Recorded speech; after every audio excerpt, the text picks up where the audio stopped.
What is spot jamming and how does frequency hopping counter it?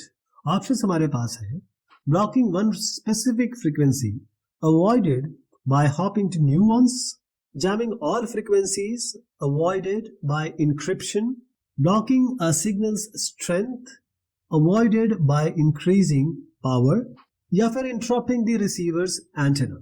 इसका सही उत्तर है जो आपने सही समझा है A. Blocking one specific frequency avoided by hopping to new ones. Spot jamming है क्या?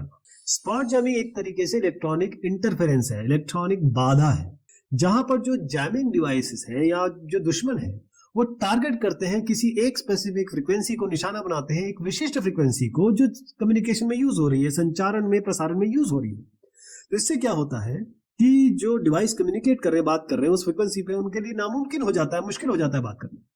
तो जो जैमर क्या करता है वो बाधा पैदा करता है, बाढ़ जैसे फ्लड होती है ना, उस तरीके से एक पर्टिकुलर फ्रीक्वेंसी जिसको आप यूज कर रहे हैं उस पर वो नॉइज, शोर पैदा करेगा। इससे क्या होगा कि जो लेजिटिमेट सिग्नल है, वैध सिग्नल है, वो ट्रांसमिट ना हो या फिर गलत तरीके से ट्रांसमिट हो जाए।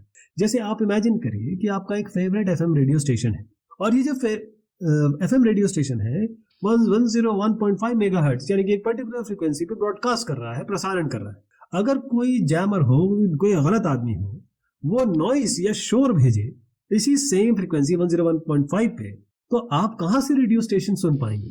केवल स्टैटिक चूं टी ऐसे इंटरफेरेंस सुन पाएंगे बस। तो जैमर कर क्या रहा है? वो आपको ब्लॉक कर रहा है, यानी कि आपकी एबिलिटी जो है लिसन करने की, सुनने की स्टेशन को, उस स्पॉट को टारगेट कर रहा है। यानी कि जो स्पॉट क्या हुआ इसमें, फ्रीक्वेंसी 101.5 स्पॉट हो गया, उसी स्पॉट को जैम कर रहा है, रोक रहा है। किस तरीके से फ्रीक्वेंसी हॉपिंग मदद करती है स्पॉट जैपिंग को रोकने के लिए? पहली चीज है रैंडमाइज्ड फ्रीक्वेंसीज, बेतरतीब। रैंडम मतलब किसका कोई फिक्स पैटर्न हो। फ्रीक्वेंसी हॉपिंग में ये होता है कि जो सेंडर रिसीवर है फ्रीक्वेंसी इतनी तेजी से चेंज करते हैं, अलग अलग फ्रीक्वेंसी पे जाते हैं, रैंडमली करते हैं, तो जैमर को कैसे पता चलेगा? वो तो बस बाल अपने खींच लेगा कि यार किस फ्रीक्वेंसी पे जैम करूं। दूसरी चीज है रेजिस्टेंस टू इंटरफेरेंस। यदि मान लीजिए जैमर या दुश्मन किसी पर्टिकुलर फ्रीक्वेंसी को रोकता है, स्पॉट जैमिंग करता है, तो फ्रीक्वेंसी इस तरीके से इंश्योर करती है फ्रीक्वेंसी हॉपिंग कि वो नए फ्रीक्वेंसी पे आप चले जाएंगे। तो जो भी वो बाधा क्रिएट करने की कोशिश कर रहा है, रुकावट पैदा कर रहा है, उससे आप बच सकते हैं क्योंकि फ्रीक्वेंसी चेंज कर दिया आपने। इसमें एक इंपॉर्टेंट बात है कि क्वांटिटी रहती है।